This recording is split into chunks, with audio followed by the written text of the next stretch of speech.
want to get something off my chest, gangsters, before we even start anything. Or I should say, I want to get something off my chest, Loyalty. Now, I think MLB The Show has done the worst job they could have possibly done when they came to reveal these Team Affinity Season 2 cards, because why in the world are you not retweeting your content creators who you gave the cards to exclusively so they can go ahead and reveal them? Like, yes, they will still get the clout from you retweeting them, and people will go check them out if they are interested. If they're not interested, they're gonna do the same thing they're doing right now, which is just, okay, this is the card, all right, X out. Simple. Like, that's all you guys had to do. I'm going and looking at 30 different sites, looking at 30 different hashtags just to find a damn Joe Torre card. I know this one is on the official MLB The Show, but I'm talking about like the Minnesota Twins, for example. I couldn't find it for the life of me. I'm looking everywhere for it. You guys could have simply just retweeted each and every single content creator's exclusive card, and it would have been all a whole lot simpler, and you guys would have given them free clout and all of that, which is the intention you had by giving them the exclusive free cards in the first place.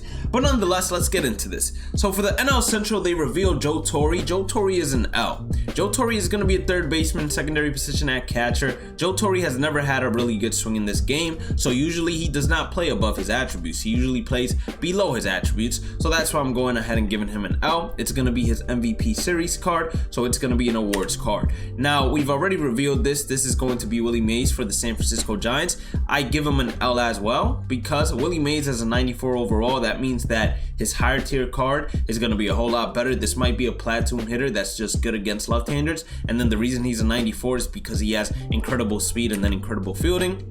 When we go to the AL East, I give this one another L because Cal Ripken Jr. You don't understand how many Cal Ripken Jr. cards we've seen throughout the years in MLB The Show. And it's like they can never find a new prospect or a new legend to go ahead and give to the Orioles. Like, it shouldn't be that hard. I'm pretty sure they have a ton of interesting prospects that you could just go ahead and juice up. I know we already have an Adley Rutschman card, but off the top of my head, I can't think of any other prospect they have because I don't pay attention to the minors. But anyone that's an Orioles fan, I'm pretty sure that there are a couple of minor league guys that you guys would have been excited to see in MLB The Show 21, especially as a Team Affinity Season 2 card. And then Lou Gehrig for the Yankees. This is one of the biggest W's because Lou Gehrig has an amazing swing. And then if you're no money spent and don't have David Ortiz, Lou Gehrig definitely can go ahead and replace that need for David Ortiz for the time being. And then we go to the AL West. We get Tory Hunter revealed for the Los Angeles Angels. I take this as another L. We had Tory Hunter last year. Tory Hunter, he's not bad. His swing is okay. His fielding is nice. But in general, when it comes to the Angels, I was expecting a prospect card. I was expecting something crazy. I was expecting a Joe Adell 96 or something along those lines. Something to get me excited. Now, Tory Hunter, he isn't a bad legend to go ahead and reveal, but we've seen already not exactly a Team Affinity Tory Hunter, but something similar to this Tory Hunter, in my opinion. And the fact that he's a Gold Glove Tory Hunter, it means that they're going to really emphasize on his fielding, his speed, and him being a 96 overall. He should have decent hitting, although. So I want to see this card before I go ahead and just completely destroy it. Now, Team Affinity Season 2, AL Central, Johnny Damon. I've already talked about him. Johnny Damon has never really been a good card in MLB The Show, and I highly doubt it changes in MLB The Show 21, considering the gameplay is very similar to MLB The Show 20. Now, this card right here is a humongous W. Roy Oswalt last year was a monster. Roy Oswalt this year coming out with the 96 instantly. I don't think it's gonna change. He's gonna be a monster. 96 overall, parallel him up 5 times, and he's basically a 99. Well, the first 3 parallels, he's gonna go ahead and be a 99.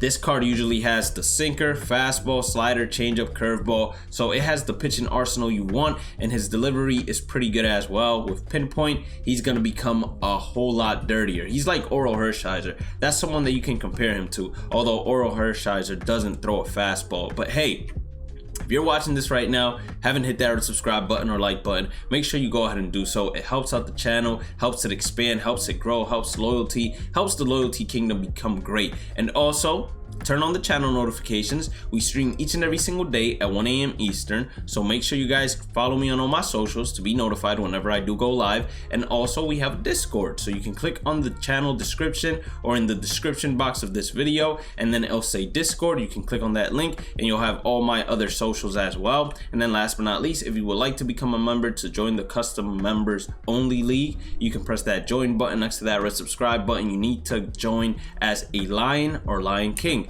Now we're continuing for the AL Central. We got Jim. Now this is another W, because if you don't like Lou Gehrig, then clearly you can put Jim at first, and it's like David Ortiz 2.0, or they're the cheaper versions of David Ortiz, but you can expect Lou Gehrig to get a higher overall card. I don't know about Jim. I would assume that he also gets a higher overall card, in my personal opinion. Johnny Bench, as I said previously, Cincinnati Reds, he's never really had a good swing in the game, and him as a catcher, it's not going to be bad. But the Texas Rangers, they came in hot with their Team Affinity Season 2 reveal, and the Texas Rangers Team Affinity Season 2 reveal, positive, it smokes Johnny Bench out of the water.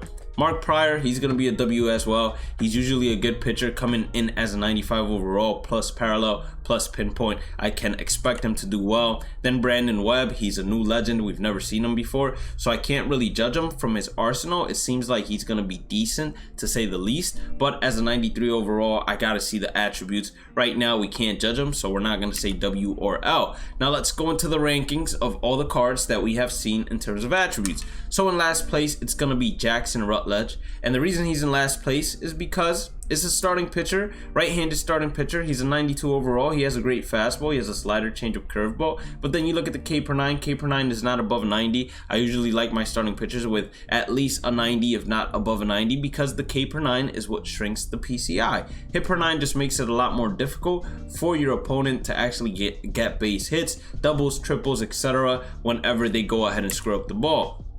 This one is a little small, but it's Jordan Balazovic.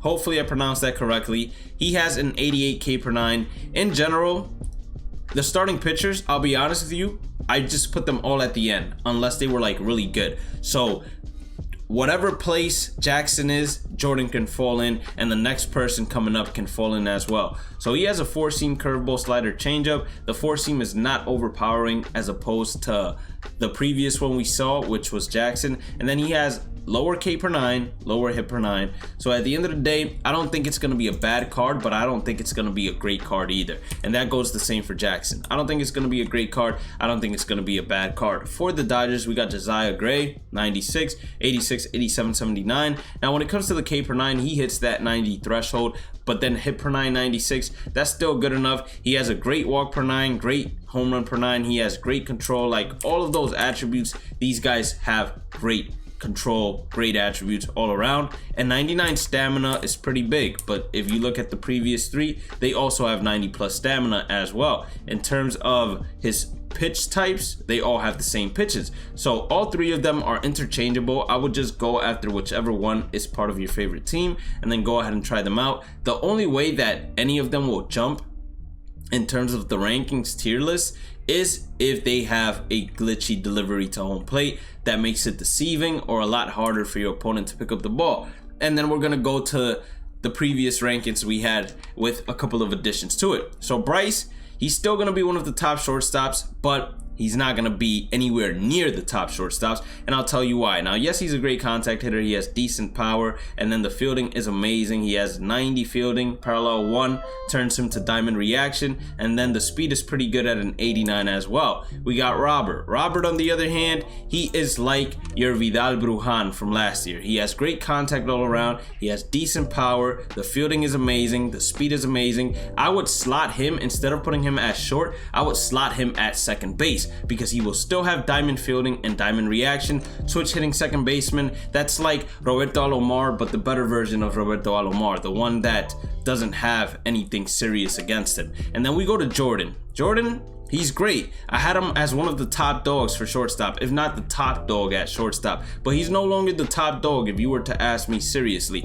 Now, yes, he can play your shortstop position, but if you got a ball player, your ball player is staying at short. So he would most likely be playing the secondary at third base, and he's still a great option. He has great contact, he has great power, the fielding is decent, although when you put him at third, it's gonna drop to silver, and then the speed out of 70 is okay as well. And then we got Shane. Now Shane, he can drop all the way down to where all the other starting pitchers were. I forgot to actually move him, but Shane, he falls into the same category as all the other starting pitchers as well. They're all interchangeable. You just go ahead and go after whichever one is part of your favorite team. We go to Sam Huff. This guy is going to be a monster. He has great power, great contact, great arm strength, and great reaction. With 56 speed, you're basically getting yourself a pretty fast catcher.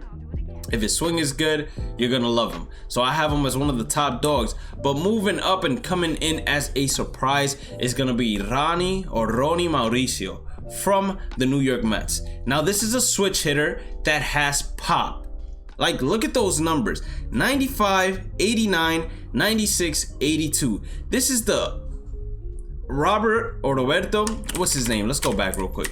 This is the Robert, even though his name is most likely Roberto. This is the Roberto on steroids, basically. I mean, look at the power. He still has great fielding. He just doesn't have great speed, but 62 speed is still pretty good for a shortstop. He still has that diamond reaction, and if you have your ball player at short, just move this guy to third and then just sit down Jordan. Jordan is not going to be playing for your team because you'd rather have a switch hitter at third, a switch hitter at short, and then a switch hitter at second, and then when you go to first base, you probably want to have either Jim or Lou Gehrig, or if you have David Ortiz, you're gonna have David Ortiz, and the team is gonna be looking nice because you're gonna have Alfonso at left field, Mike Trout in center, Ronald Acuna in right, or you might have Buxton or something along those lines. But your team is gonna be looking nice, and at catcher you're gonna be having Sam Huff. Now coming in brand new at number 2 is gonna be Garrett Crochet. Now the reason why he's coming in at number 2, he's a starting pitcher.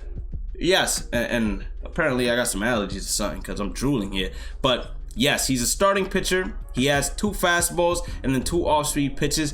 But when I tell you that Garrett is going to have outlier on his fastballs and he's going to be hitting 102, 103, if you think Michael Kopech in Showdown is difficult to hit, imagine a lefty with a funky delivery as a starting pitcher with 92 stamina. It's going to get a lot more difficult in ranked seasons. I promise you that. And there are not, or in terms of great lefties, this is just going to make the lefty powerhouse in terms of the starting rotation a whole lot more overpowering. And then Edward Cabrera is going to be the next monster, and he's been number 1 and he's going to remain number 1. Has the best arsenal out of all pitchers, and then his hits per 9, Ks per 9, all of them are great. Now if you did end up enjoying today's content, please make sure to hit that like button or subscribe button. Don't forget to follow me on all social medias. Have a blessed day and night. Stay positive, stay safe, stay blessed, and I will catch you all in the next one. Peace out.